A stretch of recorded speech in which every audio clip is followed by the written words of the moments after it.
Approve. Second. Everyone in favor, say aye. Aye. Aye. Opposed?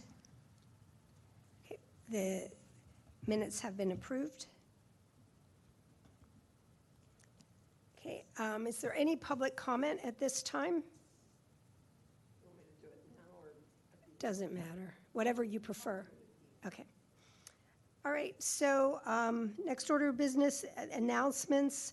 The only one I have right now is a reminder that on June 8th, a conference of the Delaware County Sustainability Group will be held, and it's free and open to anyone who registers.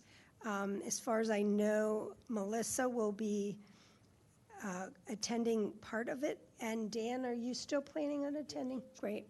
I'm not able to attend, so it's great we have representation. All right, does anyone have any other announcements?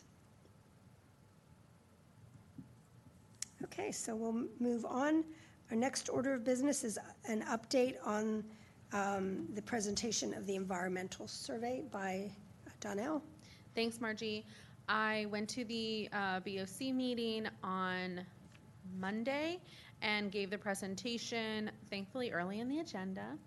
And it was very well received. The commissioners appreciated that we came back with the survey results and provided commentary on some of their own personal interests around composting and several other things like the lawn equipment exhaust issue that we've heard about, and others.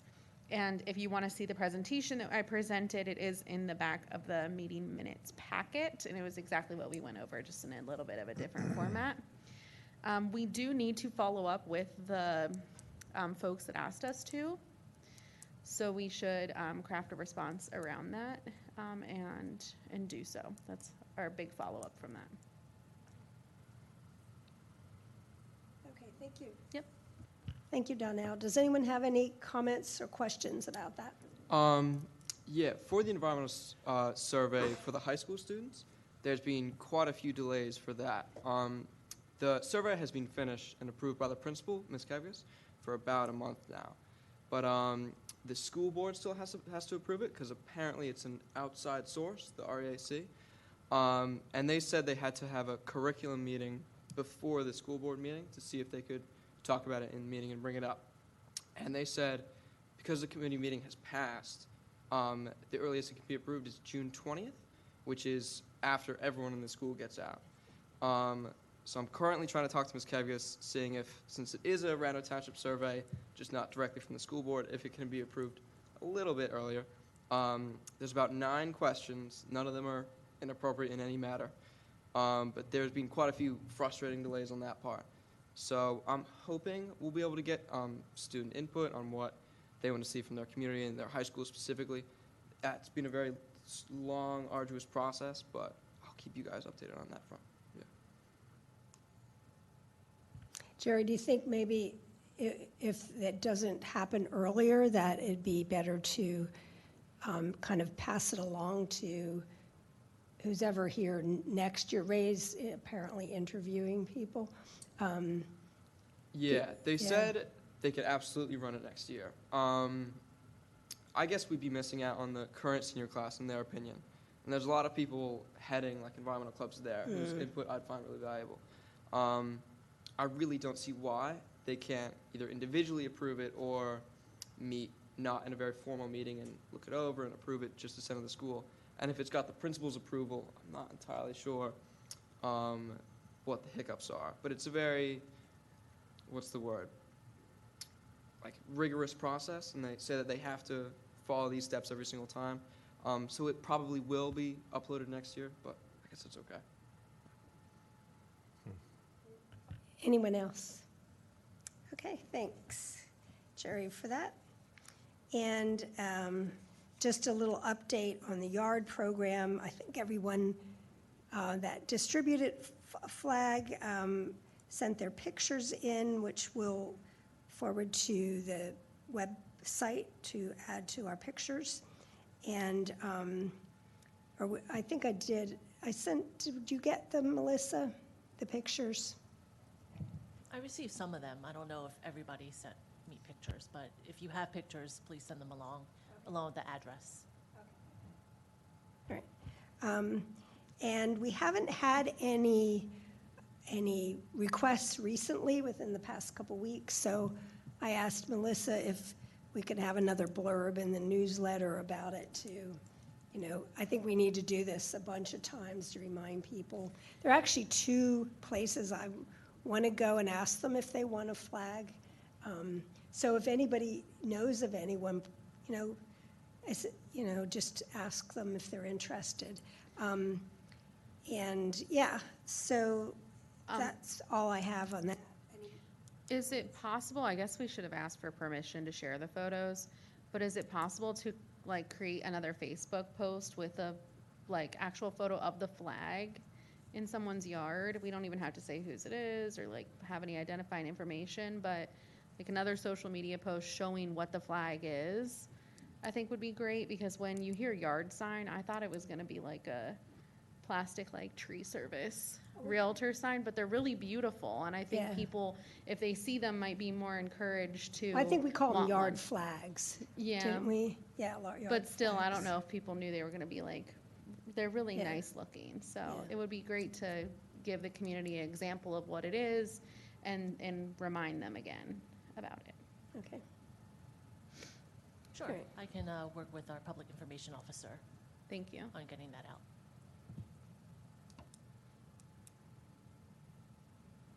Anything else, any other suggestions or updates on that? Okay, thanks.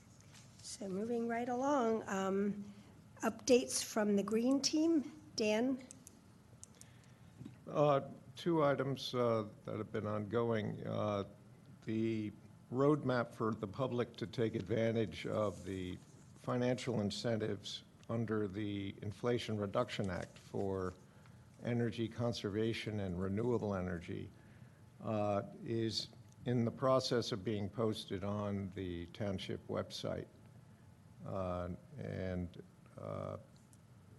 That, I guess, we expect within a month or so. Yeah.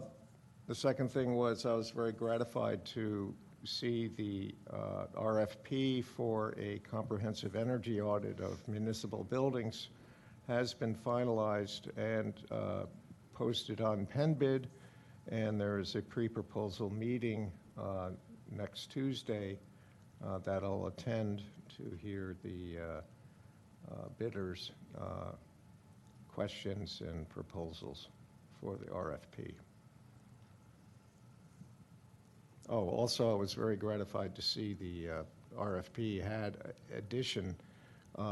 the evaluation for installing solar panels on the roof of this building at least. Okay, thanks, Dan, that's great. Any comments or questions for Dan?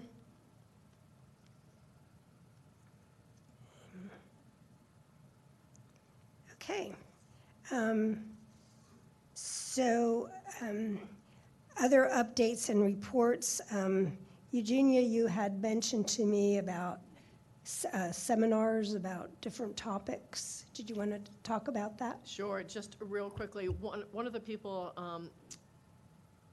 to whom I delivered their yard flag, and actually 3 for other people when they found out I was on this committee, have said, could we possibly start to offer a selection of lectures or classes on various subjects, they would pay for. Somebody comes and speaks for an hour, the Willows or whatever, and they pay for it. And a couple of the areas where somebody's interested in how to handle stormwater management in their yards, another person's interested in how to build rain gardens. They said, we've heard enough about, what plants are good for it, but how do we build them? So I'm wondering, is it worth looking at maybe in the fall having two offerings, and then the spring having 2 offerings on topics that people are interested in? Maybe we put that out in the newsletter. What are you interested in, other than what are my native plants and what, but things that have a little more meat to them. Is that something anybody's interested in? Yeah, I don't know, but I don't think we can charge for it being the township. Okay, all It's right. just my guess. Can they take donations? If somebody says, oh, I'll donate money. I don't know, we'd have to find out how that Okay. exactly works. And we'd have to get, someone that has expertise in those areas. Well, obviously, yeah. Yeah. But I mean, there are plenty of people out there now. Yeah. That just, come and talk for an hour and this, that, and the other, answer questions. I think composting at home would be another Yep. one. And I know that, there's probably several people in the community that would be willing to give Yeah. that talk. I'm supportive of investigating further what is logistically required to do so. You mean how we pay for it? Yeah. Okay, good. But so once we resolve that, who, how, whatever, if, and some people might not charge us. They might just want to be able to speak and afterwards hand out their cards. I mean, not everybody, but, others will want to charge a small amount. Somebody I know who does stormwater work for yards, $100 for an hour and a half. But regardless, it would be great once we resolve that. Should we put that into some sort of communications and say, what are you interested in? Let the people in the township. Well, I think we can start with the survey results. I think that's a great Okay. place. We just ask them what they're interested in, so we can review those. And Okay, there was multiple responses about herbicides and pesticides in lawns, about solar energy, about electric vehicles, composting. So I think we have a great list to work with already. there you go. So, should somebody else, how do we find out how we handle this financially? If there is a charge, what we do? Melissa, can you enlighten us at all? Did you notice I turned my head towards you? Well, I may defer this question to, this is Bob Tate. He's our finance director, if you haven't met him. Poor Bob got Yeah. into it today. We do have budgets that. Oh, there we go. So there are budgets available that each year we develop and we prepare and we have in place. If there's an item that is not currently budgeted or we didn't plan for, I would have to go to the manager, and depending on the cost, we may have to go to the board for specific approval. So there is a process so that we can accomplish what needs to be done. We'll So- investigate it. Yeah, great, that's good. So I guess first we find out what areas might interest people. Try and find some people who might want to speak, on a couple of things in the fall and a couple in the spring, and then find out what their costs are and go from there, put together a little budget. Yeah, the other thing I was going to add, I have seen grants available for environmental education, Great, so I can do some homework into that. thanks. That's great. That's it. I have a new business, or other update, Margie. Okay, before, Sure, is go there ahead. anything else on that topic? Okay.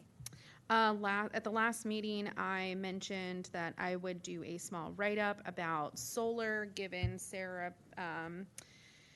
Sarah's testimony about the Radnor resident who has achieved pretty impressive energy production through their solar system. I did do that write-up. I have an example of it here. I can read it out quickly if you guys want to approve us handing it over, and I'm sure that it will be wordsmithed further, but we have a start here. Okay. Why go solar? Solar panel systems can drastically reduce or even eliminate your electricity cost. Solar is a great way to reduce your carbon footprint and impact on the environment. You can read more about this below. And solar energy can increase your property value. In the Environmental Advisory Council survey of residents, 67 respondents indicated they were interested in using solar, and an additional 25% of respondents indicated they try to use solar energy but find it difficult. One resident recently shared their experience, and this is just reiterating what Sarah reported out. Impressive offsets. Solar energy systems can be expensive to install, but there are ways to make it more affordable. In Delaware County, residents have access to a program called Solarized Delco, a group of neighbors teaching neighbors about the technology, financing, and experience of going solar. Solarized Delco joined with the Community Action Agency of Delaware County to offer solar affordability grants to income-qualified homeowners. The CAADC provides eligibility screening for the grant program, and the volunteers at Solarized Delco provide homeowners with no pressure information and can help you decide if solar is right for you. Income eligibility guidelines for the affordability grant vary by family size. If you'd like to learn more, you can visit their website and schedule a call. Submit your own solar story to the EAC by emailing us at da-da-da-da. The end. And I just told Danelle, there are 6 houses in Garrett Hill who have gone solar. So you don't have to go from here to there and back again. It's within 3 or 4 blocks.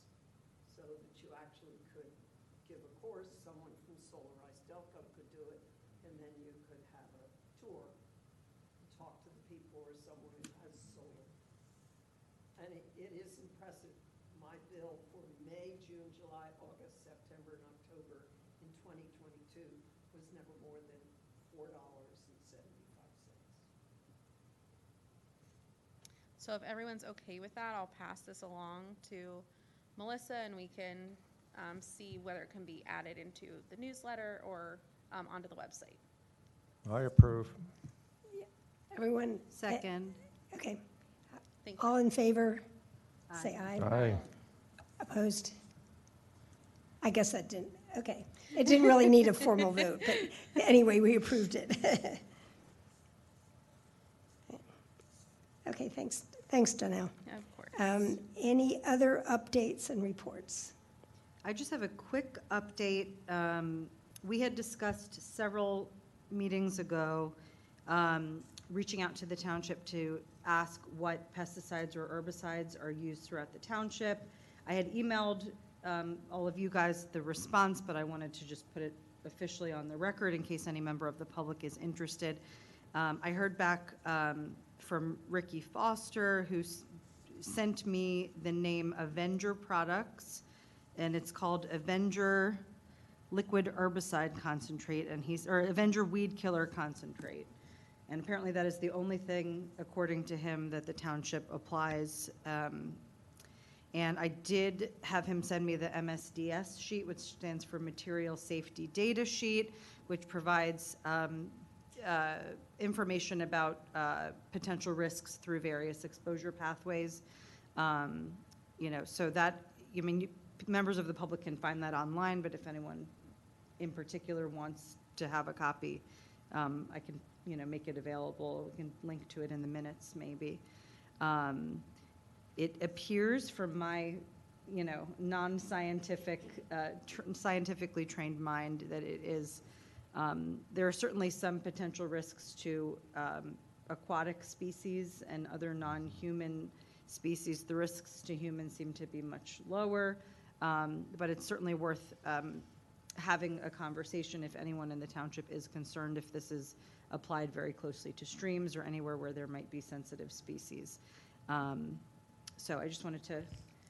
Did they say where this is being applied?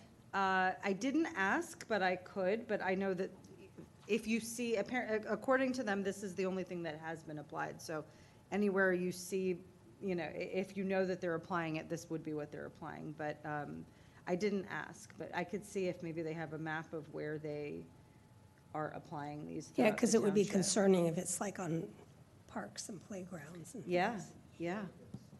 I will follow up and Okay. see. He was very quick, and I'm very thankful that he sent me that information really quickly.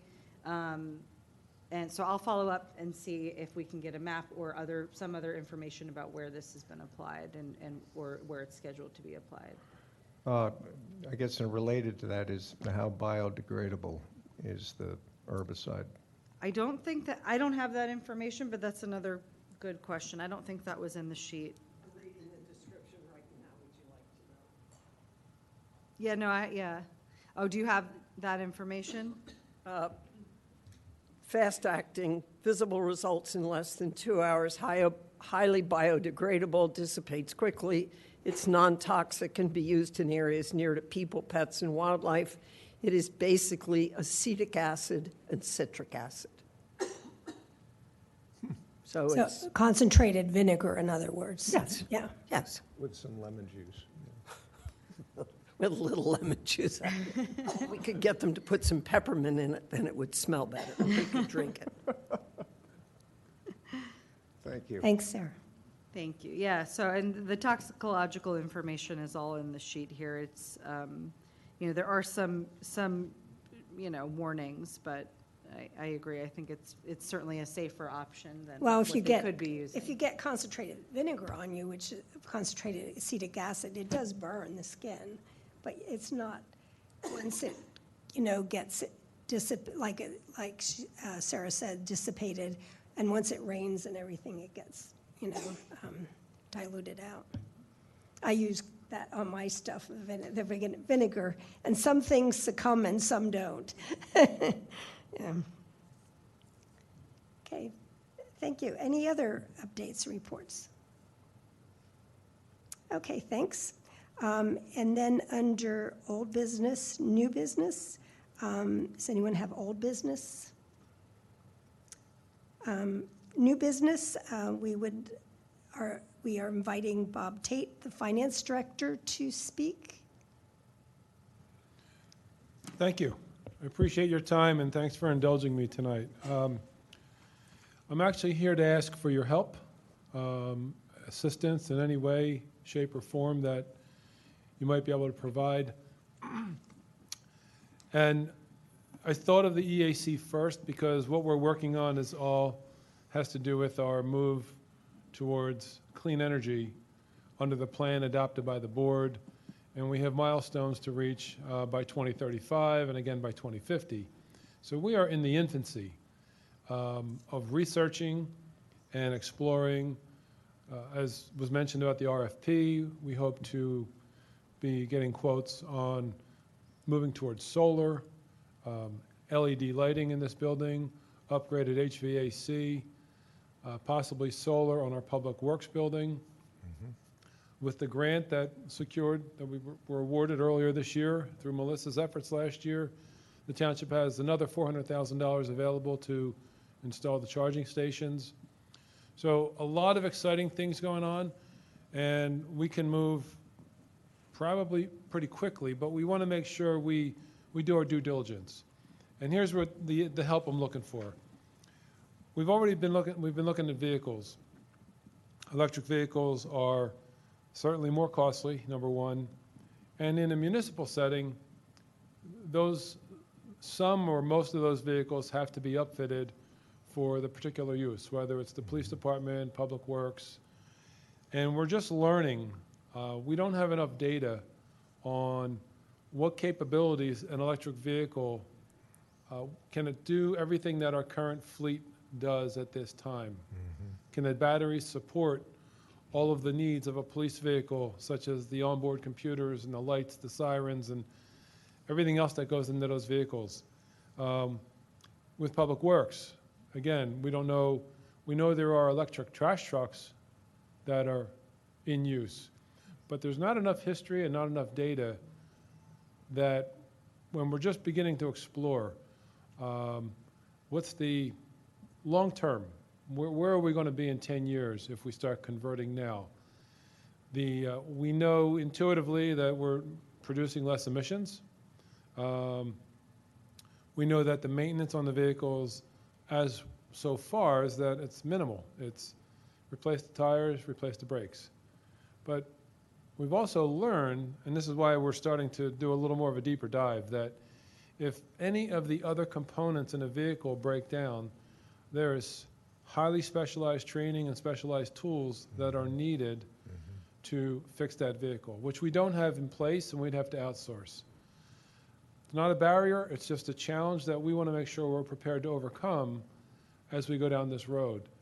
We just don't have the data. And so I guess what we were thinking of, and I spoke with the manager about this earlier, so he fully supports me coming to this group to kick this off, is possibly surveying other municipalities really across the country. I've heard some stories, and there are some successes out there, but you hear the kind of the pros and cons, and they're limited. So we could probably buy an electric trash truck, but we don't have any technology or we're not aware of how we can put a plow on the front to use that as a snow plow. I don't think that exists yet. I don't know if, we'd probably have to retain some of our older fleet. So we're just doing a lot of data gathering and I think we need some help with this. The other consideration we're looking at is, what's the life cycle? We've been told the batteries are good for about 10 years, but can we replace the batteries at the end of the life on a given municipal vehicle? Is there a salvage value? And if not, what's the disposal? Like, I know nothing about the disposal. It could be an incredible cost. We don't know if it's a financial burden, whether it's an environmental issue somewhere down the road.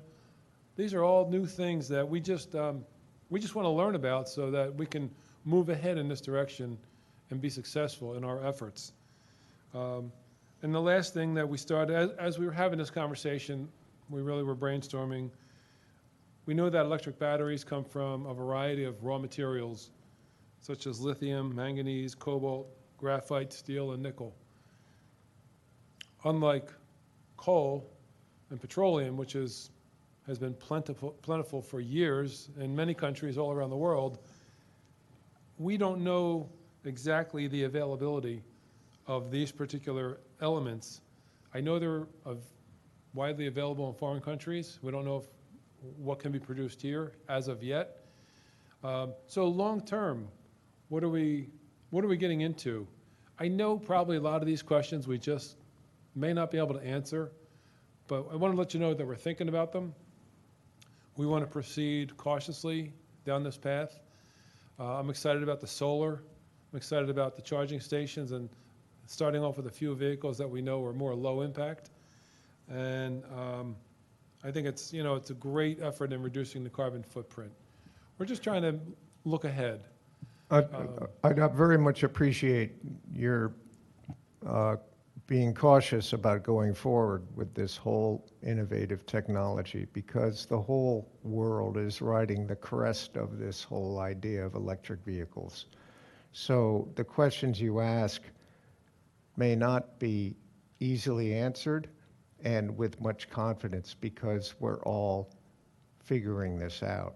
Everything from energy source, they're talking about iron-based batteries instead of lithium-based. That's a possibility, disposal of batteries.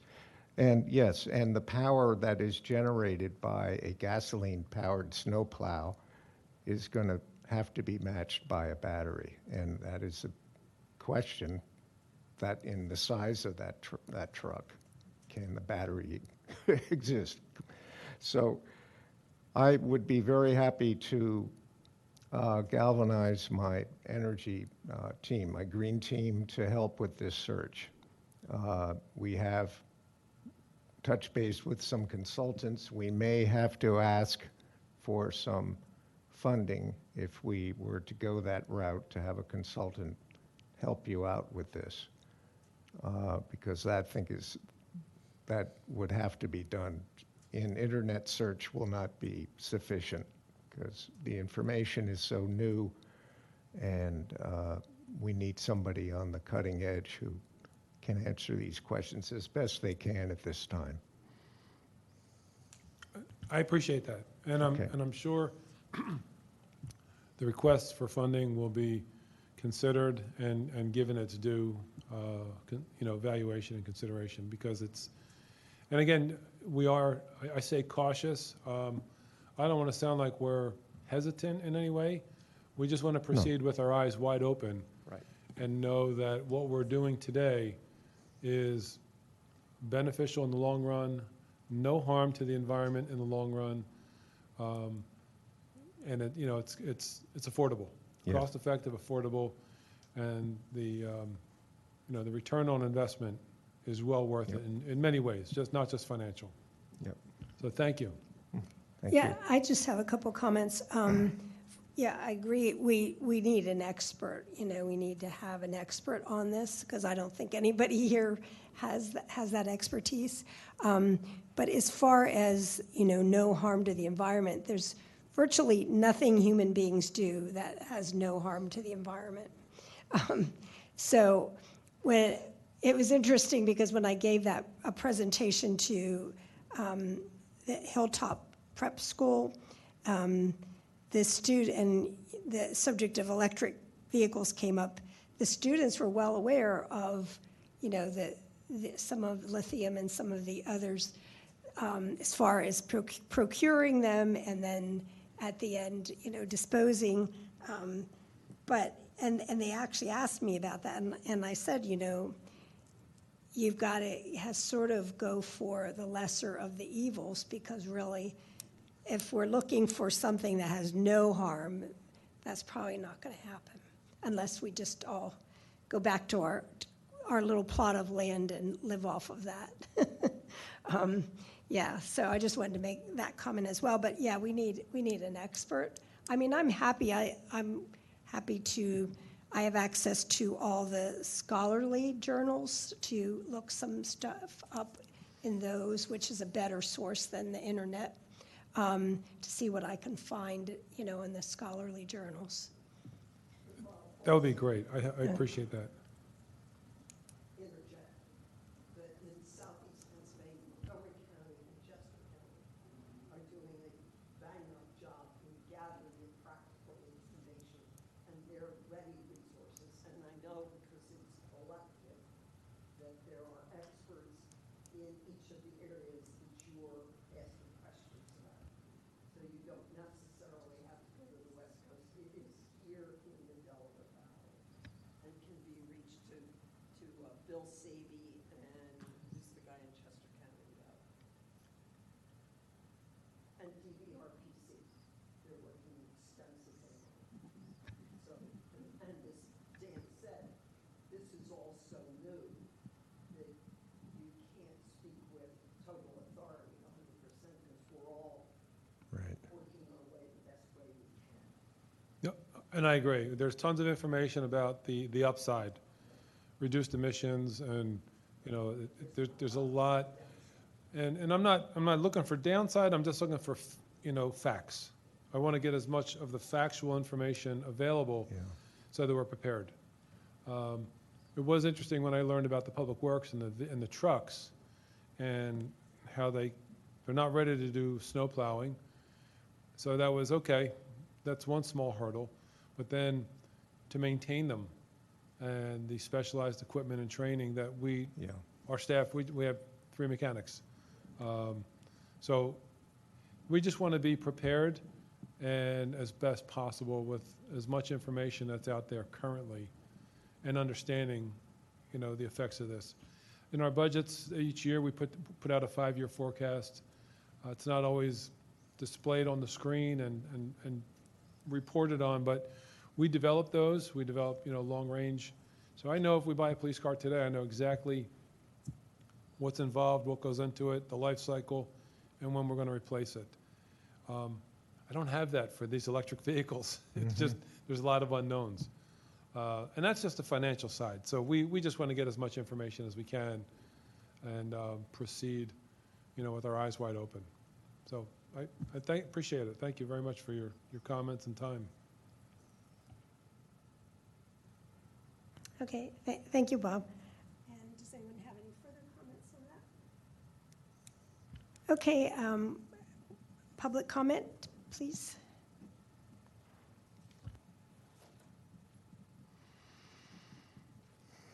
Sarah Pilling, 29 Garrett Avenue. This is a new concept, which I know Dan knows about, that I wanted to introduce to you, which comes out of an organization called plasticfreejuly.org. There it is. Good. And the faith-based community is discussing this right now. They had a presentation for the interfaith, whatever it's called. Yeah, the Yeah. IPL. Yeah. I'll think of it. That Dan's a member of. I was. Interfaith Power and Light. Interfaith Power and Light. Yeah. I was a member of it also, but when they started doing Zoom, it's always the night of a commissioners meeting, and I said, wait a minute, I got to go to the commissioners meeting. But I wanted to let you know about this. There are numerous faith communities here in Radnor Township who are participating. Central Baptist, Upper Main Line, community, which is just on the other side of the road. St. David's Church, Wayne Presbyterian, Radnor Free Meeting, St. Mary's Episcopal, Unitarian. the Unitarian Church, churches in Haverford Township are doing it.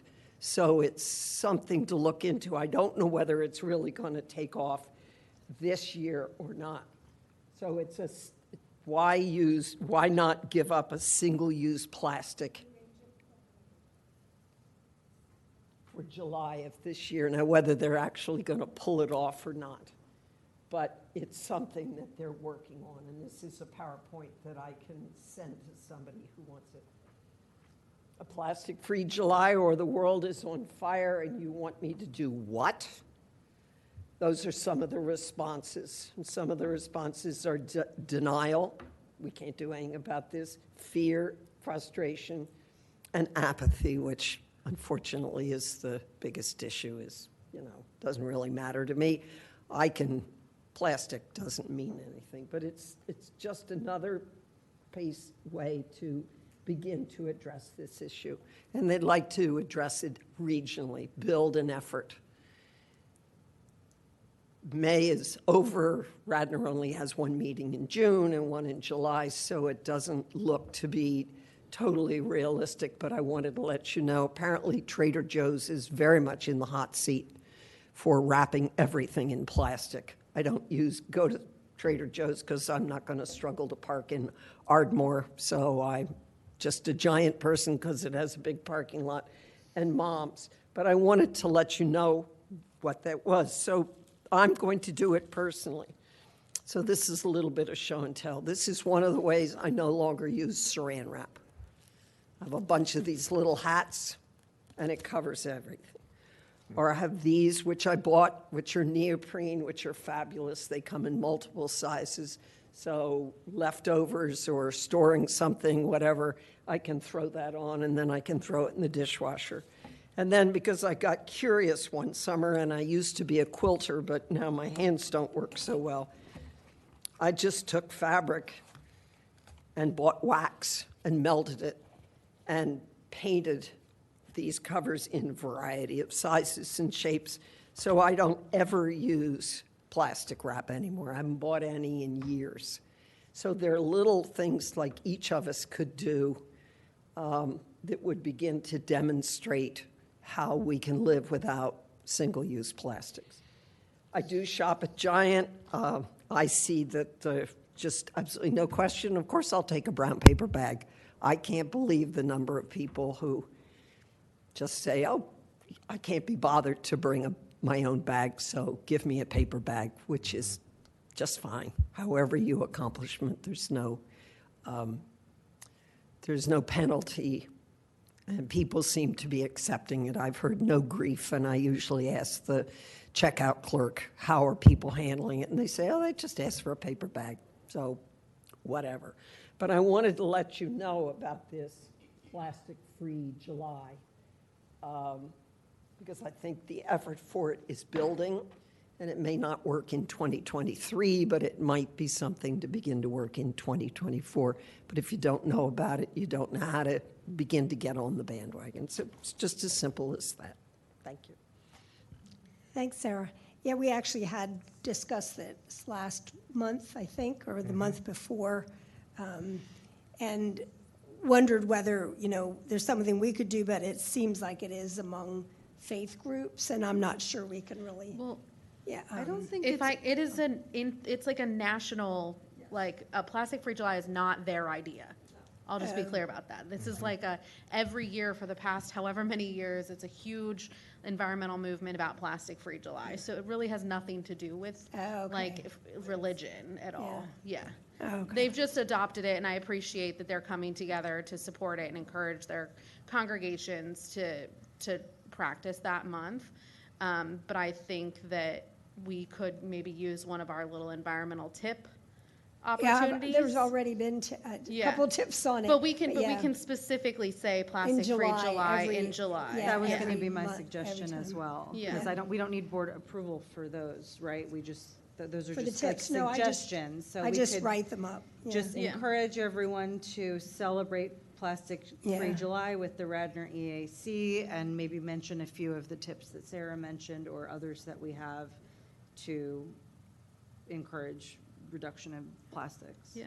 I'm happy to make a few graphics if they're like, I don't know what size they need to be, but little posts I or don't know, we whatever. get that tiny little spot at the very end of the Yeah. newsletter, which I don't know how many people make it that far, but, yeah. Yeah. I think we can definitely, encourage people quietly that way, and then maybe next year we can plan for a bigger thing. But this is another, opportunity to reiterate why we did bring your own bag, Radnor. And I think that's a good faith effort for everyone, even if people are forgetting their reusables. I don't know, it's been my observation that, in fact, I just thought that the other day when I went to the grocery store. I saw everybody walking in with their little bags. I think people are using them a lot more. And the people in front of me and the people behind me had bags, so That's I great. think it's good, yeah. Thanks for sharing that, Sarah, that they're coming together to do that. Any other comments, questions on this topic?